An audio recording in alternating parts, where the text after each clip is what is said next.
Welcome to Mediocre Main Character. I'm playing Matches and Matrimony, a Pride and Prejudice tale. It's a marriage sim based on the works of Jane Austen. The last two chapters were pretty crazy. We got proposed to by our creepy cousin, Mr. Collins, and we didn't have enough willpower, so we ended up marrying him. Then I had to go back, earn the willpower, and then say no a bunch of times before he got the hint.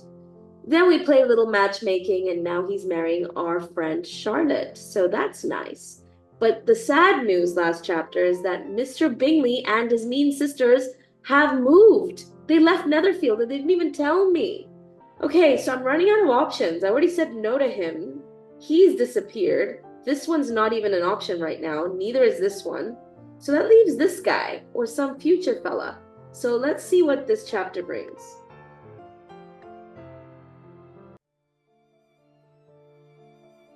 So what do we need? We need more wit and we need more talent. So we're gonna rest first, then study the arts, study the arts, study the arts, and read a book. Go. Excellent. Painting, writing, studying the arts, doing our thing. Okay. Weekend. The week's events should have served as a recovery from the difficulties surrounding the proposal from Mr. Collins, because we're still traumatized by that. However, instead of solace, there was more upheaval as we discovered that Mr. Bingley and his whole party had left Netherfield. Yeah, no one cares about Darcy. However, the loss of Mr. Bingley was horribly disappointing. I had received a proposal from a man I did not want, and then I had lost the man that I did want. Story of my life. I mourned his loss deeply without a soul to confide in. Excellent. At least now Mr. Collins can leave. Is that the highlight of this week? Please tell me that's not all we're doing. Yeah, we just want closure, you know? No hard feelings. Pleasantries were exchanged, and Mama made an offer for Mr. Collins to come visit. Hopefully an offer he does not take. Yeah, he avoided us all week. Thank goodness. Oh, look how happy. He's in a good mood. We were all astonished. Even our dad's shocked. And he's like, you know what? That invite that we sent, are you sure Lady Catherine won't mind? Because, yeah, you don't want to piss off your patroness. Oh, he talks so much even now.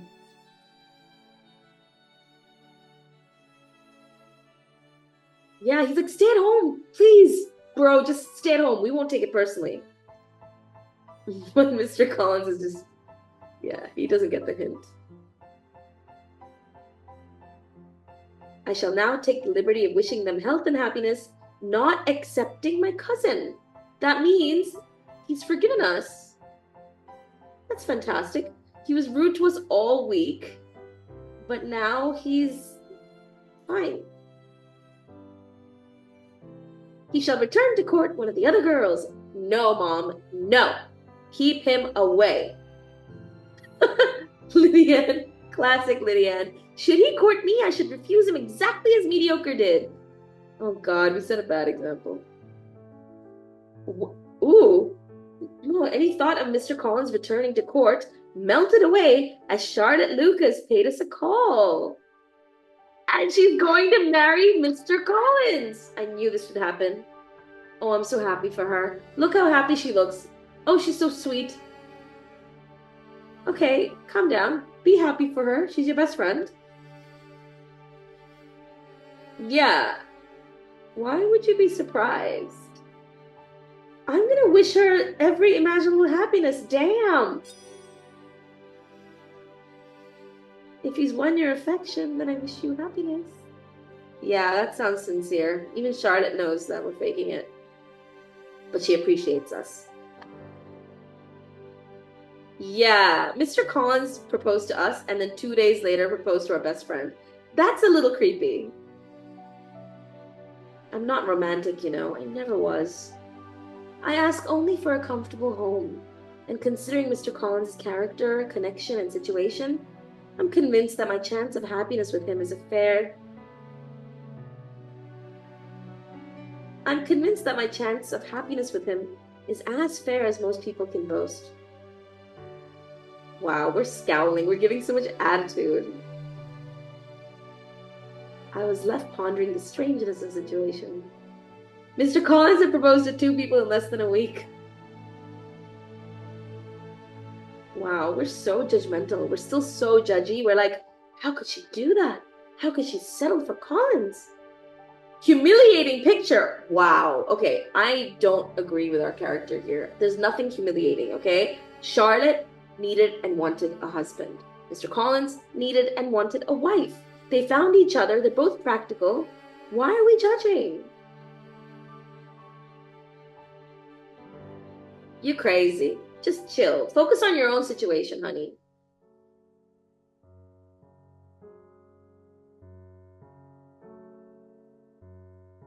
Jane's still mad at us. But at least,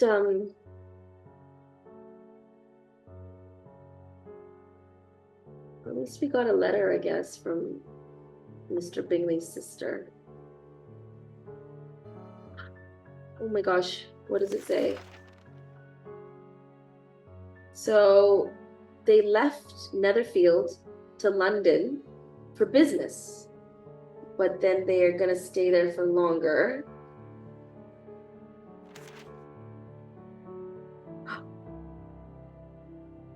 So Mr. Darcy's missing his sister, and everyone decided to stay in London, especially because Georgiana Darcy's perfect. There's no equal for beauty, elegance, and accomplishments, apparently. So Louisa and Caroline want Mr. Bingley to marry Georgiana Darcy.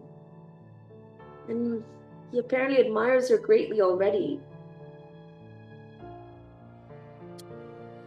With all these circumstances to favor an attachment and nothing to prevent it, am I wrong in indulging the hope of an event which will secure the happiness of so many? We can't do anything about it. You know, we can't even talk to Jane about it. How could I hide my affections? That's the thing. So we lost our sister Jane, and we lost the guy we were pursuing all this time.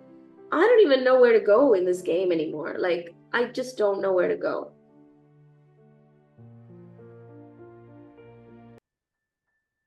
What now, mother? A Colonel Brandon has come to call. Okay. Yeah, thanks for reminding me. I know, okay? I know I don't have many options right now. I didn't pursue Darcy. I didn't pursue Wickby. Screwed up things with Bingley. Obviously said no to Mr. Collins. And now I've got one guy left. So let's give it a go, okay? I'm going to give it a go. I'm not going to throw men to the wind. I'm going to pursue Colonel Brandon.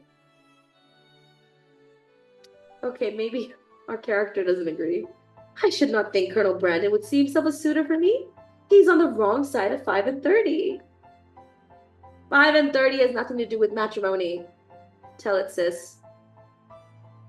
Oh, maybe we're too immature for Mr. Collins. That was a Freudian slip. I don't know why I said Mr. Collins. Colonel Brandon. Mrs. Bennet, Miss Mediocre Bennet, it's so good to see you again. Though I'd not thought to look too hard at Colonel Brandon when we'd met before, it was hard to not do so now, seeing as it was assumed he considered himself a suitor for me. Well, as he should. Look at that mustache mutton chop combo. Oh, yeah, okay. So he's silent and serious and old. Though not handsome, his countenance was sensible. I don't know where this not handsome business is going. I mean, I guess in the book he's not supposed to be a hunk, but Alan Rickman, okay? Alan Rickman? Anyway. Oh, it was perhaps a pity he were a little younger. Colonel Brandon, you are most welcome here. Good, our mom's gonna be our wing woman, I guess. Yep. She's just talking it up. My mother went on as though I were not in the room for some time. Yeah, she's got a gift. By the time she'd finished and decided to leave the room, she'd nearly convinced me that, unbeknownst to myself, I must be secretly in love with the Colonel. In truth, I barely knew him, and had not thought of him since first meeting him.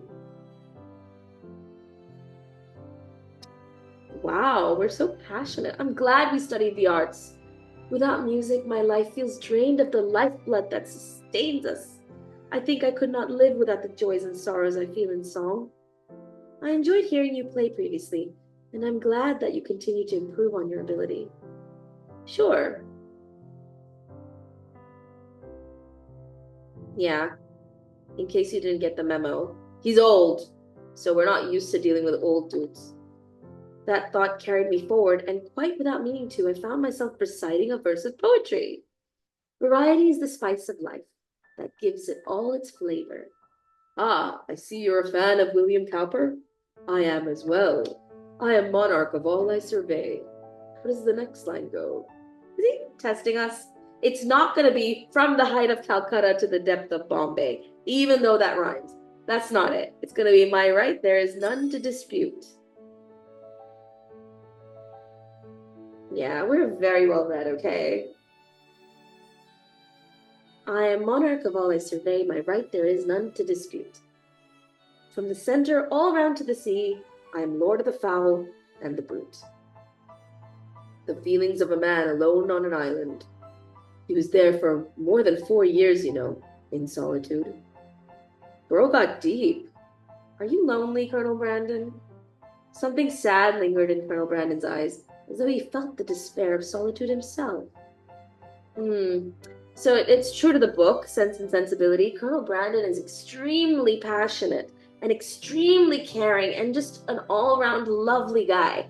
And he's attracted to Marianne in the book, who is an absolute wild card rebel. She's a little like Lydianne in this story. You know, just her feelings are all that matters, nothing else. Colonel Brandon likes us more. Good. Good day. Yeah. Oh, we continue judging everybody. So we're like, that's an odd way to leave, but it suits him. Yeah, honey, just say bye. Just say bye.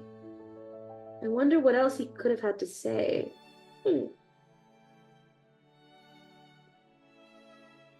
Yeah, I think we're all shocked to see how quickly Mr. Collins rebounded, but I am so happy for Charlotte.